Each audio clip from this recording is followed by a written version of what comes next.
नमस्कार, हिंदी साधन चैनल में आप सभी का एक बार फिर से हार्दिक स्वागत है। इस वीडियो में आज हम यूजीसी नेट का प्रीवियस ईयर पेपर को देखने वाले हैं। तो मुझे उम्मीद है आपको ये वीडियो पसंद आएगा, क्योंकि अभी यूजीसी नेट का एग्ज़ाम बहुत ही नज़दीक आ गया है। तो ये जो पेपर है दिसंबर 2015 द्वितीय प्रश्न पत्र में जो प्रश्न आए थे वही प्रश्न है। तो आपको ये वीडियो पूरा अंत तक जरूर देखनी चाहिए। आइए शुरू करते हैं प्रश्नों के क्रम को। पहला प्रश्न है,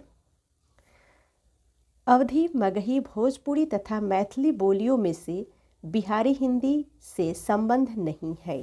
तो सबसे पहले हम इन सब में जानेंगे कि बिहारी हिंदी कौन कौन है।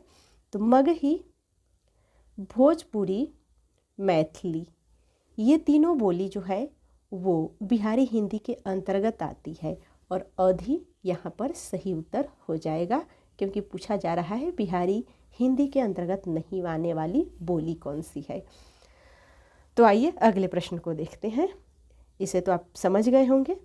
तो यहाँ पर आपको एक और प्रश्न समझ में आ रहा है, बिहारी हिंदी के अंतर्गत आने वाली बोलियाँ कौन कौन सी है।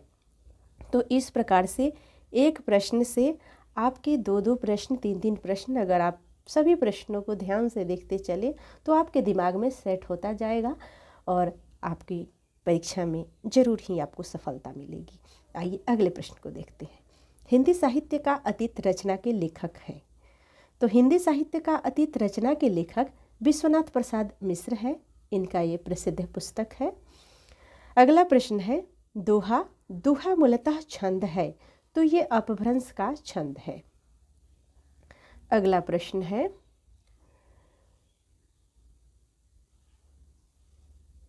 संदेशणऊ सवित्थरऊ हऊ कणहऊ असमथ भानपीय इकति बलियई वेगी समान हथ। यह दोहा है। किनका दोहा है? तो यह दोहा अब्दुल रहमान का है। और अगला जो प्रश्न देखने जा रहे हैं वो प्रश्न बहुत ही प्रसिद्ध और बहुत ही, ये पंक्ति जो है वो बहुत ही प्रसिद्ध है। आपने इन पंक्ति को कभी न कभी ज़रूर ही सुना होगा। तो आइए फिर भी उसको रिवीजन कर लेते हैं, क्योंकि कई बार सुने हुए प्रश्नों पर अगर ज़्यादा कॉन्फिडेंस हो जाता है तो वहाँ भी हम गलती कर लेते हैं। तो ऐसे प्रश्नों को स्किप नहीं करना है, आपको ध्यान से देखना है रिवीजन के तौर पर। जो नर दुख में दुख नहीं माने, सुख सने हूँ अरु भय नहीं जाके, कंचन माटी जाने। यह पंक्ति किसकी है? तो ये जो काव्य पंक्ति है ये गुरु नानक की काव्य पंक्ति है। अगला प्रश्न है, अभी आपको यहाँ पर भक्ति काल से दो प्रश्न देखने को मिले। एक प्रश्न अभी हमने देखा, ये प्रश्न है जो कि भक्ति काल से ही है। प्रश्न है, कुंभनदास, कृष्णदास, चित स्वामी तथा ध्रुवदास में से अष्टछाप के कवि नहीं है। तो सबसे पहले तो हम इन पंक्तियों में जानेंगे कि अष्टछाप के कवि कौन कौन है।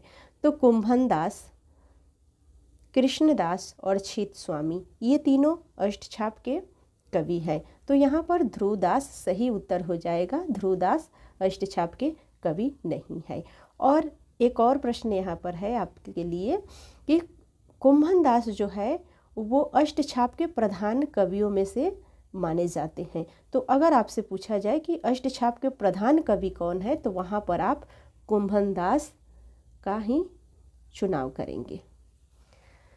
अगला प्रश्न है, तुमनी के दुही जानत गया, चलिए कुंवर रसिक मन मोहन, लागे तिहारे पैया। यह काव्य पंक्ति किसके है? तो यह पंक्ति, काव्य पंक्ति के रचनाकार हैं कुंभनदास जी। अगला प्रश्न है,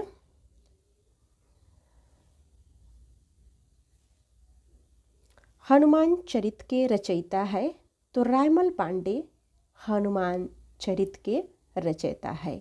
और आप हमें कमेंट में एक और प्रश्न आपसे पूछ रही हूँ, उसका हमें उत्तर कमेंट में दीजिएगा कि हनुमान नाटक के रचयिता कौन है। अगर आप नहीं दे पाए तो हम उसका उत्तर जरूर आपको देंगे। आइए अगले प्रश्न को देखते हैं। प्रश्न है, ललित ललाम किसका ग्रंथ है? तो ललित ललाम ये मतीराम का ग्रंथ है। प्रश्न है अगला, डेल सो बनाए आए मेलत सभा के बीच लोगन कवित की वो खेल करी जानो है। ये काव्य पंक्तियाँ है, तो ये काव्य पंक्तियाँ ठाकुर की है।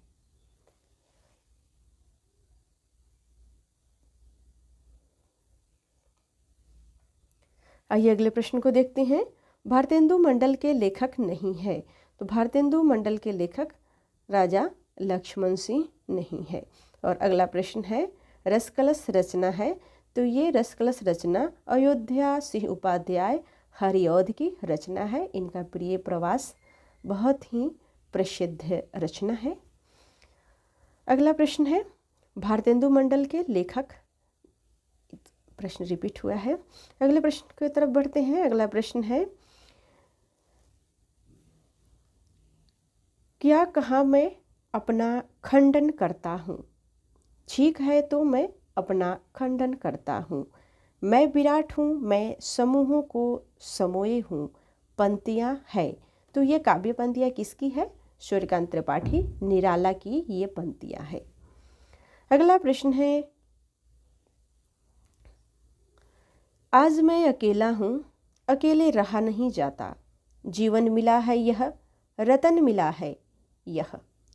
पंक्तियाँ के रचयिता कौन है? तो इन पंक्तियाँ के रचयिता है त्रिलोचन। तो पंक्तियों से भी प्रश्न बहुत सारे आजकल बन रहे हैं। आसान और सीधे सीधे प्रश्न नहीं पूछे जा रहे हैं, तो इसलिए पंक्तियों को भी आपको ध्यान देना होगा।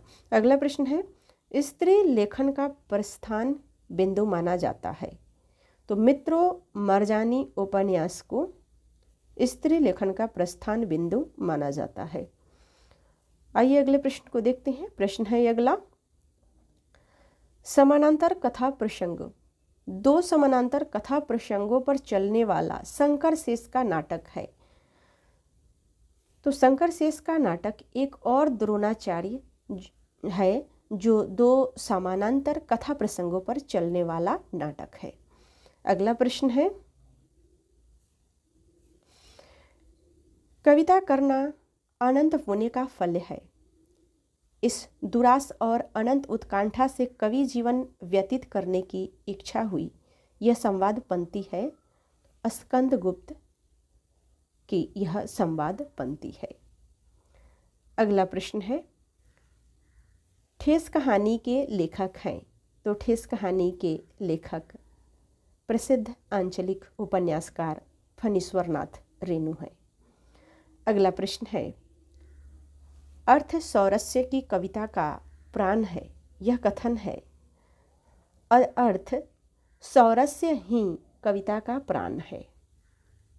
यह कथन किसका है? महावीर प्रसाद द्विवेदी जी का यह कथन है। प्रश्न है, आई.ए. रिचर्ड्स की कृति नहीं है।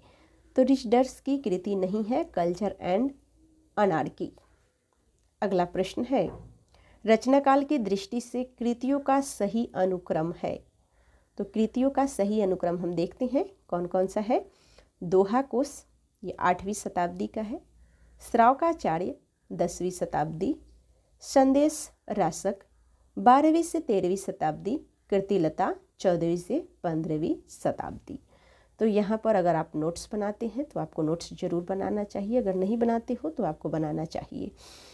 यहाँ पर इसको आप नोट कर लेंगे क्योंकि बहुत ही महत्वपूर्ण है। आपसे पूछा जा सकता है इन सभी में रचनाओं में से कि किस रचना का शताब्दी कौन सा है। तो यहाँ पर आपको नोट्स से मदद मिलेगी रिवीजन करने में। अगले प्रश्न को देखते हैं, रचना काल के अनुसार कवियों का सही अनुक्रम है। तो रचना काल के अनुसार सभी कवियों का सही अनुक्रम है। कुतुबन इनका समय है 16वीं शताब्दी। उस्मान इनका समय है 13वीं शताब्दी। और नूर मोहम्मद इनका 1613 ईस्वी इनका समय है।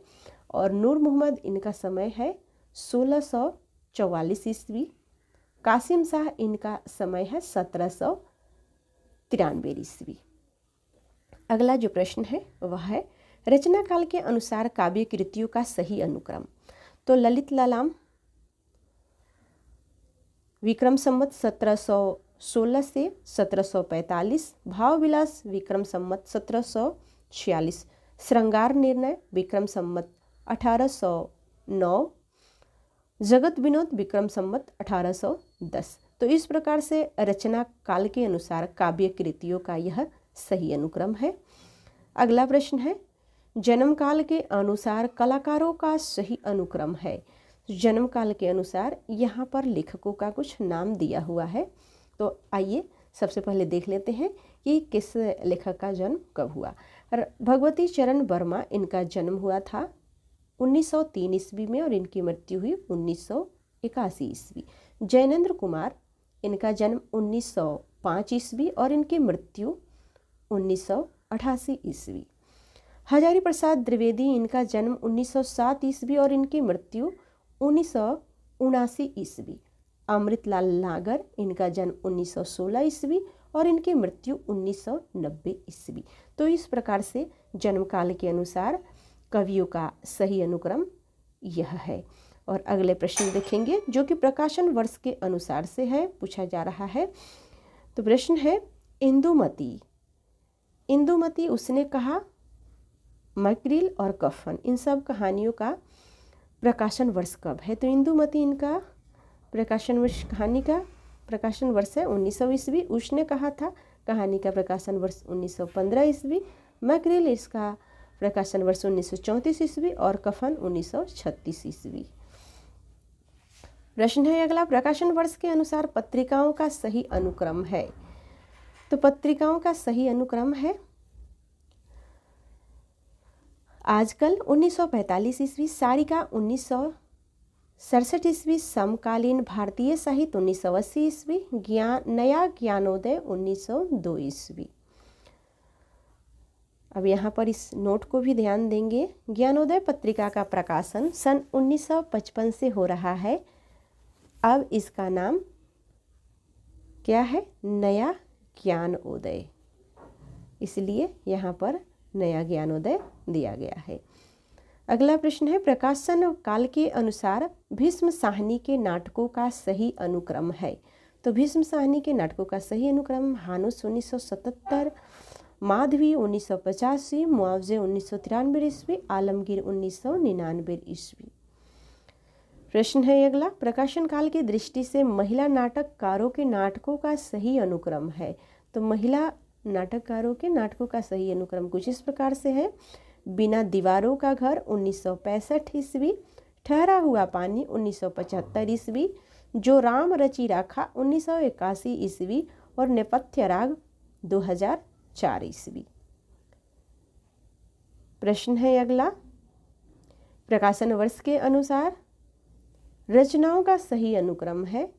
तो संपत्ति शास्त्र 1908 ईस्वी, साहित्यालोचन 1923 ईस्वी, संस्कृति के 4 अध्याय 1956 ईस्वी, मध्यकालीन बोध का स्वरूप 1970 ईस्वी। तो इस प्रकार से आपको यहाँ पर रचनाओं के प्रकाशन वर्ष का नाम भी पता हो रहा होगा और आप, मुझे उम्मीद है कि नोट्स में भी इसको लिख रहे होंगे। संस्कृति का 4 अध्याय बहुत ही महत्वपूर्ण है, रामधारी सिंह दिनकर का 1956 ईस्वी। और अगला प्रश्न है, रचना काल के आधार पर ग्रंथों का सही अनुक्रम है। तो रचना काल के आधार पर ग्रंथों का सही अनुक्रम कुछ इस प्रकार से है। काव्यादर्श 7वीं शताब्दी, ध्वन्यालोक 19वीं शताब्दी और काव्य मीमांसा 9वीं से 10वीं शताब्दी, साहित्य दर्पण 14वीं शताब्दी। तो इस प्रकार से रचना काल के आधार पर ग्रंथों का सही अनुक्रम हो गया। आइए अब अगला जो प्रश्न है वो सही सुमेलित करना है रचना और रचनाकारों से। तो यहाँ आपको रचना और रचनाकारों के नाम देखने को मिल रहा होगा। हिंदी साहित्य की भूमिका, हजारी प्रसाद द्विवेदी। हिंदी साहित्य का आलोचनात्मक इतिहास, रामकुमार वर्मा। उत्तर भारत की संत परंपरा, परशुराम चतुर्वेदी। और हिंदी साहित्य का दूसरा इतिहास, बच्चन सिंह। और हिंदी साहित्य का आधा इतिहास किसका है? तो ये हिंदी साहित्य का आधा इतिहास सुमन राजे का है। आइए अगला जो कि प्रश्न है, सुमेलित करने वाला ही प्रश्न है, संप्रदाय और प्रवर्तक से लिया गया प्रश्न है। तो यहाँ पर हम देखेंगे कि किस संप्रदाय के प्रवर्तक कौन है। तो श्री संप्रदाय के प्रवर्तक रामानुजाचार्य को माना जाता है और रुद्र संप्रदाय के प्रवर्तक विष्णु स्वामी, सनकादि संप्रदाय के प्रवर्तक निम्बार्काचार्य और राधा वल्लभी संप्रदाय के प्रवर्तक श्री हित जी। अगला प्रश्न है, रचना और रचनाकार से संबंधित, इन्हें भी देख लेते हैं। प्रश्न है, कुमारपाल प्रतिबोध, इनकी सोम प्रभु सूरी, यह रचना और रचनाकार का क्रम है। प्रबंध चिंतामणि, जिसके रचनाकार हैं जैनाचार्य मेरुतुंग। कुमारपाल चरित रचना के रचनाकार हैं हेमचंद्र। हमीर रासो, जिसके रचनाकार हैं सारंगधर। अगला प्रश्न है, संपादक और पत्रिका से संबंधित, इसमें किस पत्रिका का संपादक कौन रहे हैं यह आपको जानने को मिलेगा। तो भारतेंदु हरिश्चंद्र कविवचन सुधा पत्रिका के संपादक रहे हैं। प्रेमचंद्र हंस के संपादक रहे। महावीर प्रसाद द्विवेदी सरस्वती के और अज्ञेय प्रतीक के। प्रश्न है अगला जो कि ग्रंथ और रचनाकारों से संबंधित है। काव्य और कला तथा अन्य निबंध जयशंकर प्रसाद, शेष स्मृतियाँ रघुवीर सिंह, मेरी जीवन यात्रा राहुल संकृत्यायन, श्रृंखला की कड़ियाँ महादेवी वर्मा। अगला जो प्रश्न है वह कवि और उनकी पंक्तियों से है जो कि सुमेलित करना है। कवि हैं जयशंकर प्रसाद, जिनके पंक्ति है, कर्म का भोग भोग का कर्म यही जड़ का चेतन आनंद। पंक्ति जयशंकर प्रसाद की है। अगला पंक्ति है, होगी जय हे पुरुषोत्तम नवीन, कह महाशक्ति राम के वदन में हुई लीन। यह पंक्ति है सूर्यकांत त्रिपाठी निराला की, राम की शक्ति पूजा से ली गई पंक्ति है। अगला पंक्ति है, मौन भी अभिव्यंजना है जितना, तुम्हारा सच है उतना ही कहो। इस पंक्ति के रचयिता है सच्चिदानंद हीरानंद वात्स्यायन अज्ञेय। और अगला जो पंक्ति है वह है, परम अभिव्यक्ति लगातार घूमती है जग में, नहीं पता नहीं जाने कहाँ वह है। यह पंक्ति गजानन माधव मुक्ति बोध की पंक्ति है। आइए अगला प्रश्न है जो कि पात्र और नाटकों से सुमेलित करना है। पात्र है पर्णदत्त, जो स्कंदगुप्त नाटक के पात्र हैं, और हेरूप ये कलंकी नाटक के पात्र है। ओकाक ये सूर्य की अंतिम किरण से सूर्य की पहली किरण तक के नाटक के पात्र हैं। गालव ये माधवी नाटक के पात्र हैं। अगला सुमेलित करना है एकांकी और एकांकीकारों को। एकांकी है जोंक और एकांकीकार हैं उपेंद्रनाथ अस्क। शिवाजी का सच्चा स्वरूप, एकांकीकार सेठ गोविंद दास। प्रतिभा का विवाह, एकांकीकार भुवनेश्वर प्रसाद। पृथ्वीराज की आंखें, एकांकीकार रामकुमार वर्मा। अगला प्रश्न है जो कि रचना और रचनाकार से है। प्रश्न है, काव्य में अभिव्यंजनावाद, ये रचना के रचनाकार लक्ष्मी नारायण सुधांशु है। रस पीयूष निधि, रचनाकार सोमनाथ। रस कलश अयोध्या सिंह उपाध्याय हरिऔध।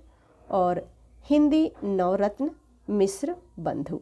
तो इस प्रकार से आज हमने यूजीसी नेट का 2015 का द्वितीय प्रश्न पत्र को देख लिया है। आगे मिलते हैं अगले प्रश्न पत्र के साथ। तब तक वीडियो देखने के लिए आप सभी को बहुत बहुत धन्यवाद। वीडियो को आपने लाइक नहीं किया है तो वीडियो को लाइक अवश्य कर दें। चैनल को अभी तक सब्सक्राइब नहीं किया है तो प्लीज़ सब्सक्राइब ज़रूर कर ले और हमारे टेलीग्राम को भी ज्वाइन करें। इसका मैं आपको लिंक डिस्क्रिप्शन में दे दूँगी, क्योंकि वहाँ पर मैं PDF देती हूँ। जो भी क्लास होता है उसका PDF आपको अगर चाहिए तो वहाँ से आप ले सकते हैं।